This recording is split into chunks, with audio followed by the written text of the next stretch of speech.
Bismillahirrahmanirrahim. Assalamu alaikum students. Hope you are fine. This is lecture for class 1 subject English. Today the topic of my lecture is exercise of Ferry Me Across the Water, workbook page number 21 and 22. Then we will discuss about use of is and are. Students, before starting my lecture, I will request you please subscribe our YouTube channel and press the bell icon. Thank you. Student, this is workbook page number 21. First of all, we will write date and day. We have already read about the poem Ferry Me Across the Water. Now we will solve the exercise of Ferry Me Across the Water. Title of the poem. What is the title of the poem? कि poem का name क्या है? Ferry Me Across the Water. This is the title of the poem. जो भी किस story का name हो तो वो उसका टाइटल भी होता है. तो this is the title of the poem ferry me across the water. Next है दिस पोइम इज़ अबाउट, कि ये पोइम किसके बारे में है. तो स्टूडेंट, ये फेरी बोट के बारे में है.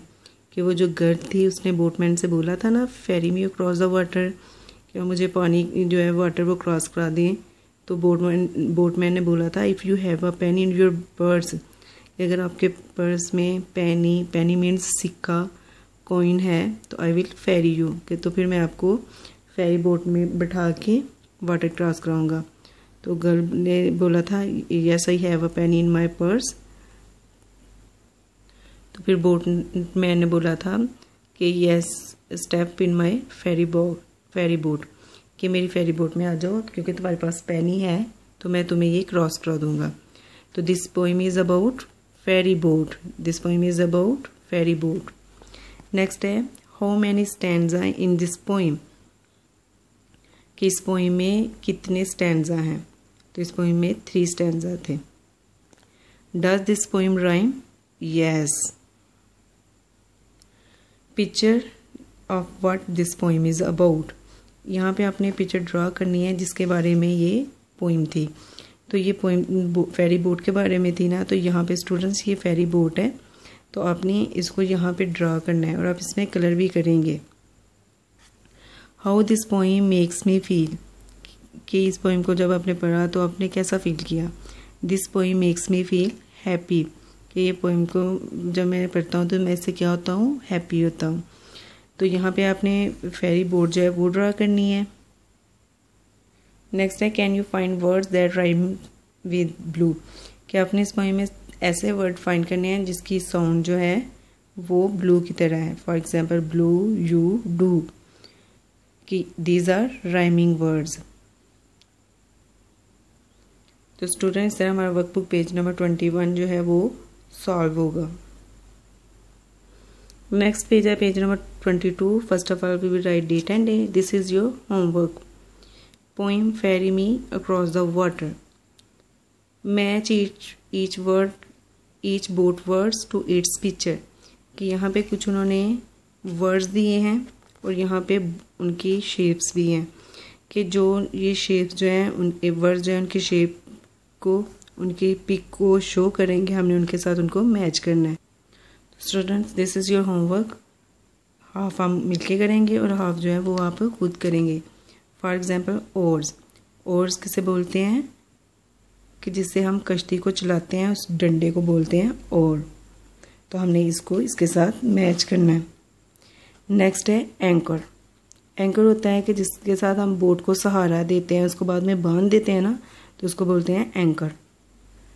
जैसे है प्रोपेलर होता है जो धकेलने वाला पंखा होता है ना बोट पे, तो उसको बोलते हैं प्रोपेलर. इसी तरह सबमरीन, इसको बोलते हैं आबदूज, कि ये जो पानी के अंदर से होती है और नज़र ही नहीं ना आती, पानी के अंदर कोई कश्ती चले, तो उसको बोलते हैं सबमरीन के आबदूज. तो हम इसको इसके साथ मैच करेंगे. स्टूडेंट्स, हाफ हमने मैच किए हैं, हाफ बाकी आप खुद करेंगे. कैन यू, शिप जो है sailboat and rowboat. और आपने देखना है कि इनमें से बाकी जो है शेप्स जो है वो कौन कौन से वर्ड को शो करती हैं. तो आपने इनको करेंगे तो ये आपका होमवर्क होगा पेज नंबर 22 पे. So now we will discuss about use of is and are. We already learned about use of is and are कि हमने इज़ और आर के बारे में हम पहले सीख चुके हैं, लेकिन अब हम इसको रिवाइज करते हैं कि इज़ और आर जो होते हैं वो क्या होते हैं, हेल्पिंग वर्ब। इज़ आर जो होते हैं उनको इनके नेम क्या है, हेल्पिंग वर्ब। अब हमने देखना है कि ये हेल्पिंग वर्ब हम कहाँ यूज़ करते हैं। For example he, she, it, one name हो, वन पर्सन हो, वन थिंग हो, कोई भी चीज़ वन हो तो उसके साथ कौन सा हेल्पिंग वर्ब आएगा, इज़। लेकिन अगर वो टू या टू से ज़्यादा हो जाए, जैसे वी, यू, दे, तो उनके साथ हम कौन सा हेल्पिंग वर्ब यूज़ करेंगे, आर। क्योंकि ये प्लूरल हैं, ज़्यादा हैं, तो इनके साथ हम आर यूज़ करेंगे। अगर वन हो तो उसके साथ हम इज़ का यूज़ करेंगे। For example he dash a postman. अब देखिए ही है तो इसका कौन सा हेल्पिंग वर्ब होगा, इज़, तो हम क्या राइट करेंगे, इज़। अब दे है तो दे ज़्यादा है तो इनका हेल्पिंग वर्ब क्या होगा, आर। दे आर पोस्टमैन, कि मैन पोस्टमैन डाकिए ज़्यादा है। वन हो तो इज़, ज़्यादा हो प्लूरल हो जाए तो उनका क्या होगा, हेल्पिंग वर्ब आर। नेक्स्ट है शी आ कुक। अब शी का हेल्पिंग वर्ब क्या है, इज़, क्योंकि वो वन है। और वी डैश कुक्स, कि हम, ये यहाँ पे भी देखिए प्लूरल है और यहाँ पे भी टू या टू से ज़्यादा है, तो टू या टू से ज़्यादा हो तो उसको हम क्या बोलते हैं, प्लूरल। तो ये क्या है, आर। We are कुक्स। जब प्लूरल हो जाए तो उनको क्या हेल्पिंग वर्ब होगा, आर। वन होगा तो सिंगुलर होगा तो उसका इज़। नेक्स्ट है यू एन आर्टिस्ट। अब यू के साथ हम हेल्पिंग वर्ब जो है वो हमेशा आर यूज़ करते हैं। Next the Apple. Apple one है तो इसके साथ इज़, सिंगुलर है तो इज़, प्लूरल है तो आर। वन है तो इज़, टू या टू से ज़्यादा है तो वो प्लूरल बन जाएंगे तो आर हम यूज़ करेंगे। We students. अब वी क्या है, ग्रुप हो सकता है या टू हो सकते हैं, तो जब प्लूरल हो जाए तो उसके साथ हेल्पिंग वर्ब कौन सा होगा, इज़, आर। स्टूडेंट्स आपने फर्स्ट देखना है कि ये वन है या टू या थ्री, इनके तो इधर से आपको अपने सब्जेक्ट पता चल जाएगा, तो आपने उसके अकॉर्डिंग यहाँ पे हेल्पिंग वर्ब यूज़ करने हैं। जैसे द डॉग, अब हमें पता चल गया ये वन है तो इसके साथ क्या हो जाएगा, इज़।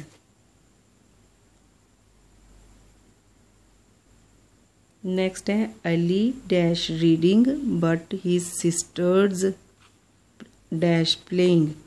अब देखिए यहाँ पे अली जो है वो वन है, वन बॉय का नेम है ना, तो हम यहाँ पे क्या यूज़ करेंगे, इज़। लेकिन यहाँ पे सिस्टर्स ज़्यादा हैं, बहनें, तो क्या आएगा यहाँ पे, आर। अली तो पढ़ रहा है लेकिन उसकी बहनें क्या कर रही हैं, खेल रही हैं। वन है तो इज़, प्लूरल है तो आर। स्टूडेंट्स ये जो है इज़ जो है हेल्पिंग वर्ब है वो हम he, she, it, one person, one thing के साथ यूज़ करते हैं। आर हेल्पिंग वर्ब जो है हम वी, यू, दे, टू या टू से ज़्यादा हो जाए नेम्स, पर्सन, प्लेस, तो उनके साथ हम आर यूज़ करते हैं। तो स्टूडेंट्स आपने यूज़ ऑफ इज़ और आर के सेंटेंसेस भी बनाने हैं और उनकी प्रैक्टिस भी करनी है। आप अपने घर में भी चीज़ें देख सकते हैं जो ज़्यादा हैं तो उनके सेंटेंस बनाने के लिए आप आर यूज़ कीजिएगा। अगर वो वन होंगे तो सिंगुलर होंगे तो उनके साथ आपने सेंटेंस बनाते हुए इज़ यूज़ करना है। जैसे this is a bed, these are glasses. Student this is your diary. Right 3 sentences of your own using is and 3 using are। क्या आपने 3 sentences ऐसे बनाने हैं, खुद से बनाने हैं जिसमें आपने यूज़ इसका करना है, और 3 ऐसे बनाने हैं जिसमें आपने आर यूज़ करना है। और उसके बाद आपने learn plus practice workbook page number 21 जो है और 22 जो है उसको आपने लर्न भी करना है और उनकी प्रैक्टिस भी करनी है और साथ अपने सेंटेंसेस जो हैं उनको भी यूजिंग इज़ एंड और के बनाने अपनी नोटबुक और उनकी प्रैक्टिस करनी है। Thank you, have a nice day.